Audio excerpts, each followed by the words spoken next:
Hello. Hello. Welcome, Mhm. to Aces Matter. This is a interview that we're having with a special guest, and I will try not to mess up your name. If you could share your name, that would be helpful. Safiya Omosanya. Right on. Thanks, and thanks for joining us. This is great. We appreciate your time, and since you have done some amazing things with the world and are helping a lot of people, you're exactly the kind of person that we want to interview. So, say hello, and let's get started. Hello, everyone. I'm so happy to be here. Excellent. All right. Tell us a little bit about this. Is about ACEs, right? ACEs about our childhood and about Mhm. stuff that happened to us in our childhood, and we're trying to make people more aware of them and do something about them, do something with them, and do something about them, right? And Mhm. so, what got you involved with that? Yeah. So I'm trained in a technique called emotional freedom techniques. And when I first got Nice. trained in 2012, they told us that most of our clients would have suffered from adverse childhood experiences. So that's when I first got Most. introduced. Yeah, pretty much. I would say pretty much all. Yeah. Um, Yeah. and so that was in 2012, and so that's when I first learned about it. Saw the what was that? The YouTube what no the TED talk from Nadine Burke Harris about it, and that opened my eyes a lot. And it's interesting for me, like my ACEs score is low, like my ACEs score is one, Okay. right? Okay. But my parents, Oh. so they're the ones with the high ACEs score. Now, I actually just found out that my dad is an 8. Like I knew he went through a lot, but I never did the test with him. But I just found out that my dad is an 8. And my Wow. mom, I thought she was around a 5, but I just found out she's a 6, right? So it helped me to put things into perspective, because when you're raised by two parents who've been traumatized and went through adverse childhood experiences, it's going to affect you as a kid, okay? So Yeah. yeah, it affected me and my siblings a lot, like almost to the point where you would have thought we had a lot too. Like I ended up with Yeah. anxiety, Yeah. depression, low Yeah. self-worth, Mm. fibromyalgia, thyroid issues, right? I'm having all of Oh. these.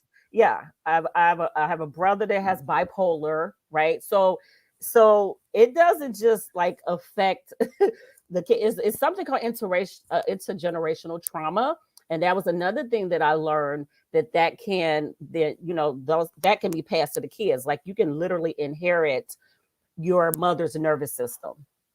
And so when I was born, I cried for 3 months straight. I had colic.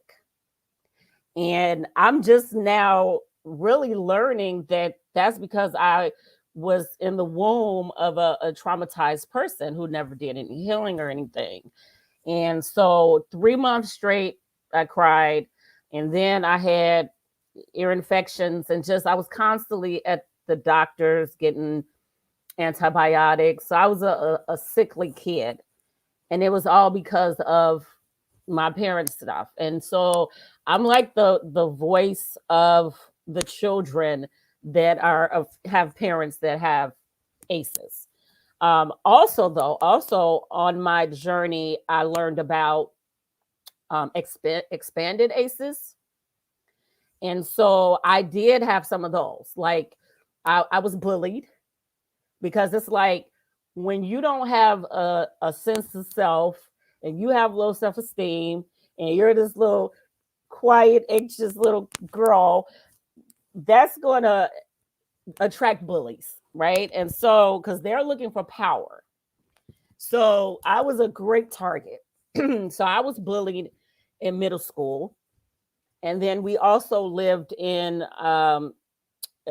a very unsafe neighborhood, where there was, a drug house on the corner, and there was shooting and things like that. And so I know a lot of people in the neighborhood that were killed or went to prison. And so that, that does something to you. So there's a lot of fear that was in my body, a lot of anxiety, a lot of fear. And bless my parents, they wanted more for us. They both did. So I do have to give it to them. My mom always said, we lived in the hood, but you're not from the hood. You're not of the hood. I think that's what she said. You live in the hood, but you're not of the hood. Meaning, so what they kind of kept us in the house. And so we were sheltered. So we really couldn't go outside because you never knew if it was going to be like a drive-by shooting or something like that. So we didn't really go out. So we were raised in a lot of fear. So that's kind of, Wow. yeah,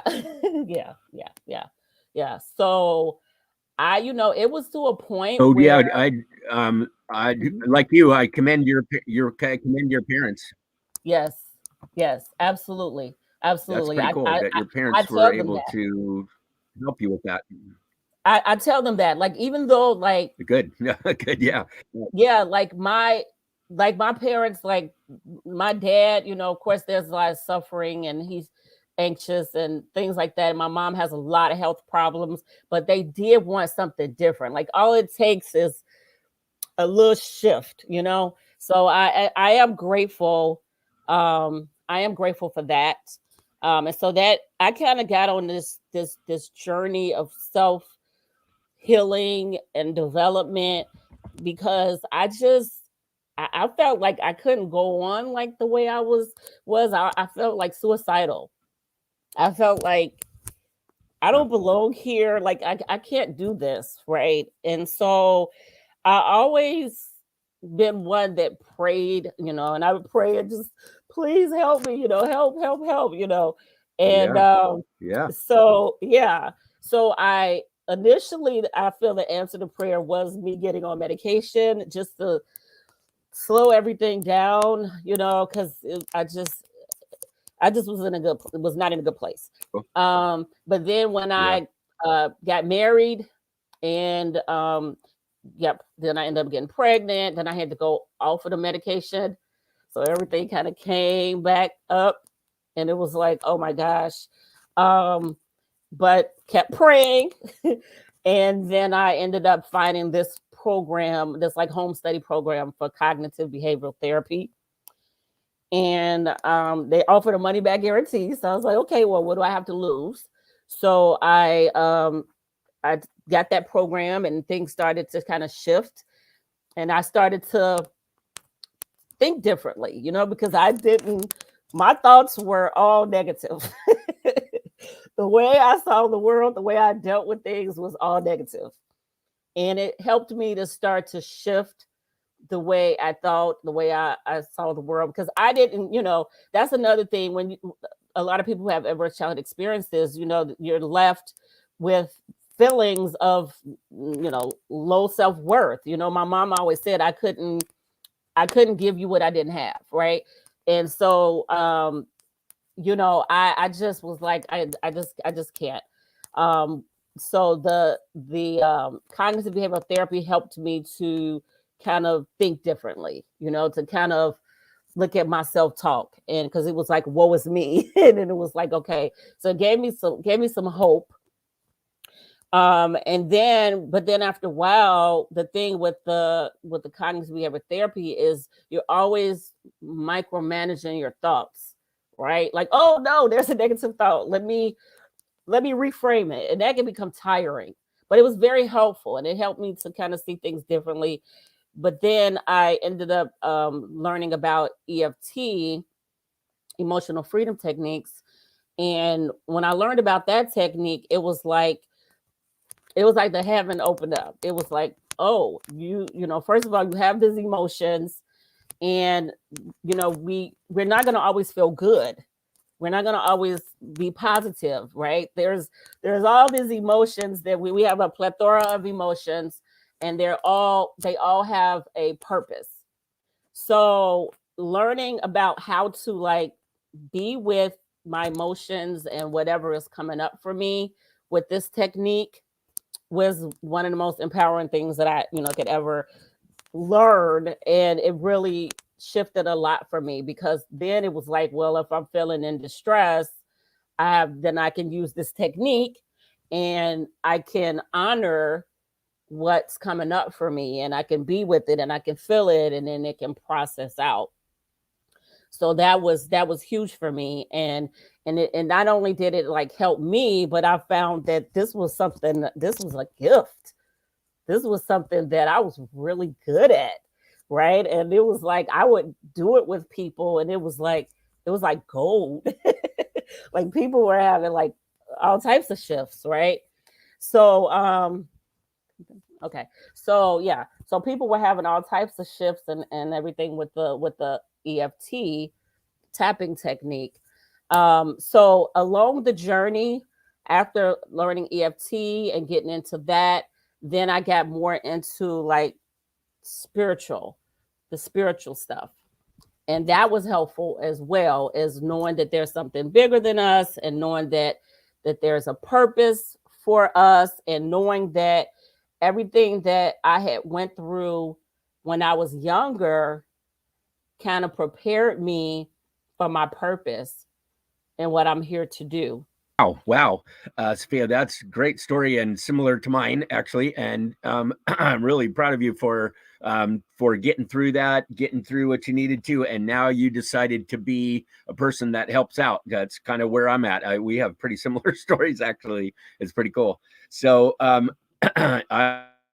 really glad to hear, too, that EFT is that powerful and useful to people. That's good to hear as well. So you came from bad experience, you kind of turned it around, and you decided to be a better person and learn what you could about yourself, and then go and help other people. That's pretty darn neat, right? Thank you.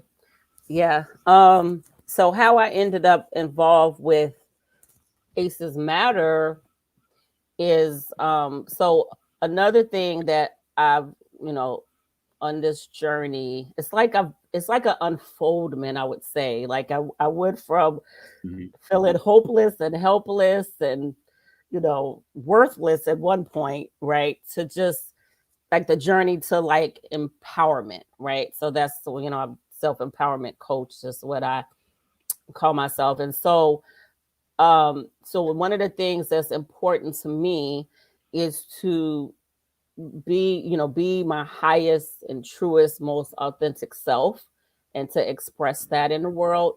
So I write goals for myself, and I have vision, because that's important to have a vision and goals. And so I don't know, one day I was writing, and I read this book, and they were like, yeah, 5 to 10 years out, what is your vision for yourself? Like, what do you want to see? Like, be unrealistic. It's fine. So so I wrote like, yeah, I'm gonna have a self-development company, and I'm going to be educating people on ACEs and helping people to heal and come back to themselves, because trauma disconnects us from ourselves, and healing brings us back to ourselves, right? So I'm like, yeah, I want to talk to people about ACEs. I wrote that down, and then all of a sudden, a friend of mine that I knew was like, we were talking, and she was telling me about Cindy and what she was doing, and I'm like, ding, ding, ding, ding, ding, ding, ding. Yeah. Me too. I was like, oh my goodness, right? So I'm like, yeah, put us in contact. And so when I met with Cindy, and she told me, her story and how she got started, I got like goosebumps. And I was like, yeah, this is it. Because the guy said, when you write this stuff out, like, watch synchronicities happen. They will start to happen, and they'll start to show up. So yeah, so that's how I got involved with Aces Matter, and I want to be a part of that conversation. And now it's I have a job where I work with clients who have anxiety and depression and chronic pain, and they all have Aces. All of them. I Yeah. can already tell when they tell me I have this Aces, and then they'll let me know about their childhood, Fantastic. and Wow. yeah. So Yep. That's cool that you decided to be that kind of person and to find your true self and to help other people. That's pretty neat. And that's why you're February Philanthropist of the Month for Aces Matter. And Cindy's a big fan of yours. So excited to be able to meet you now. So if you have one thing you wanted to tell people, that whether they had aces or not, whether you have low or high stuff from your childhood, what do you suggest? What's one big message you'd have for people? I think that everyone's purpose is to learn, heal, grow, and evolve. So the big problem in the world is that there's this disconnection from self, right? So we're taught, everybody's like robots. We're taught, go to school, get an education, get married, have children, have the house, have the car. And that's not the most important thing, because I did all that stuff. Like, I looked really good on paper and I was so empty inside. I was so empty inside. I didn't have that sense of self, So I think if people put the focus back on themselves and develop a relationship with themselves, like we don't have a relationship with ourselves. I know when I got married, I was like, because I was first taking medication, and I was like, oh, he's my serotonin reuptake inhibitor. Like, I can live off of his love. That's what we do. We get into relationships and we think that this other person that is going to give us love and they're going to be our everything, and until they're not. And then it's like, whoa, right? Yeah. And so I think the most important thing that everybody, message is to come back to yourself and develop a relationship with yourself.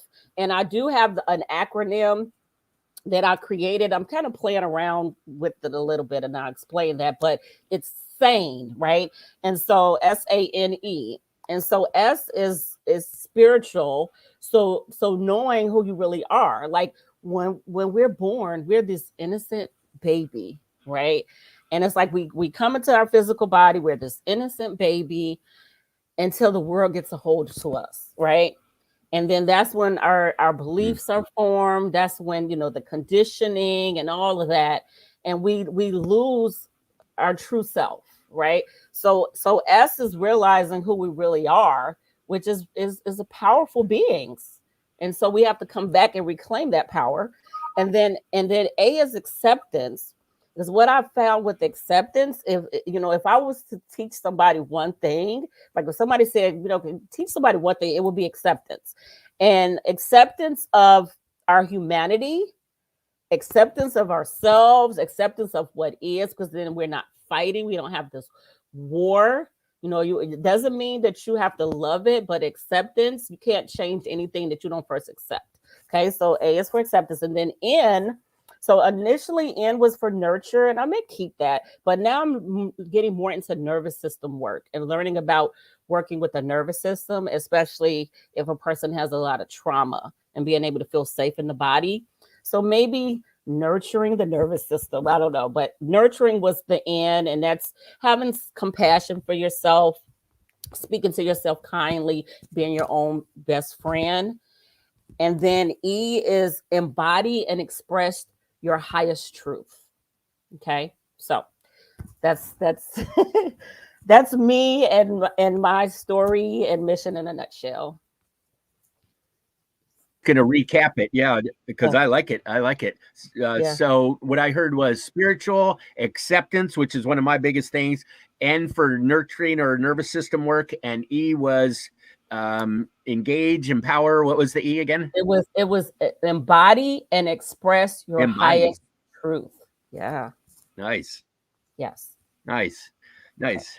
Oh, I like it. I like it. I'm gonna use that if I can, and I'll give you credit for it. I like it very much, Sure. especially the acceptance part, because one of the biggest things that we're finding with emotional intelligence is accepting that your thoughts and your feelings and your actions are yours.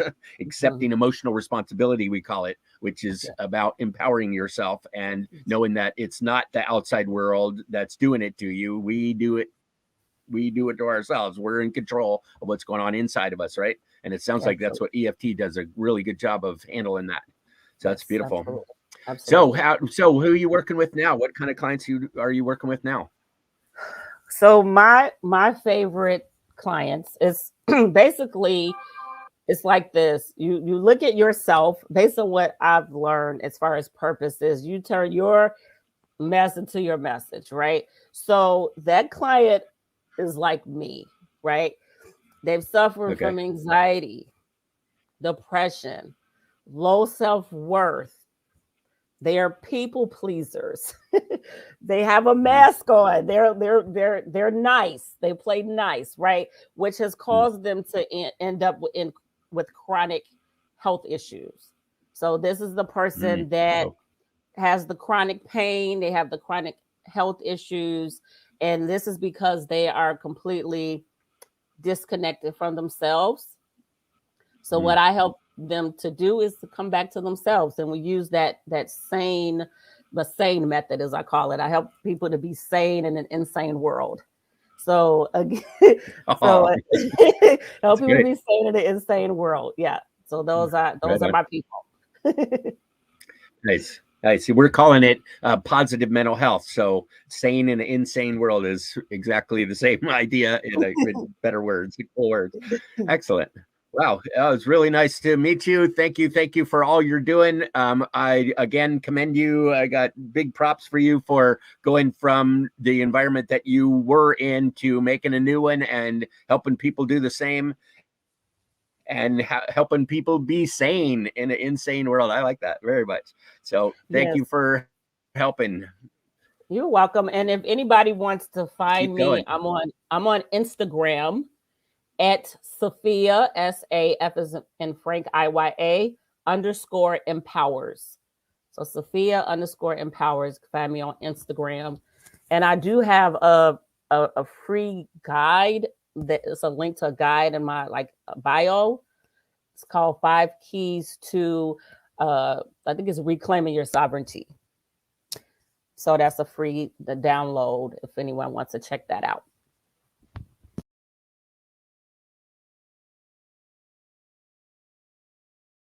What would have life been like for you if you could have skipped childhood? If you could help people be better, healthier adults, would you? Truth is, the fact that every person on earth had to experience childhood is enough to care about the ACEs Matter cause. ACEs are so common that 1 in every 6 people have been exposed. Average childhood experiences, aka ACEs, are like time capsules of a traumatic past and a looking glass into a blurry future. ACEs are one of the root causes to poor employee performance, mental illness, crime, disease, and even poor quality of life, just to name a few. According to the CDC, 8 out of the 10 leading causes of death in the US correlate with the exposure to 4 or more ACEs. If they can be predicted, they can be prevented. ACEs Matter is on a mission to stop generational cycles of ACEs, and you can help by starting a campaign or making a small tax-deductible donation. You can help 1 million families get the support that they need to treat and heal from childhood adversities that have affected their adulthoods. We want to hire, train, and deploy 250 community influencers by the end of 2025. Our goal is to raise $1.3 million in order to begin with operations for this initiative. Donations would go towards mobile deployment of trained trauma professionals, community outreach, and door-to-door awareness. Get involved, see the results, save a life, and repeat. Visit acesmatter.org to learn more. Let's be real, we need to heal.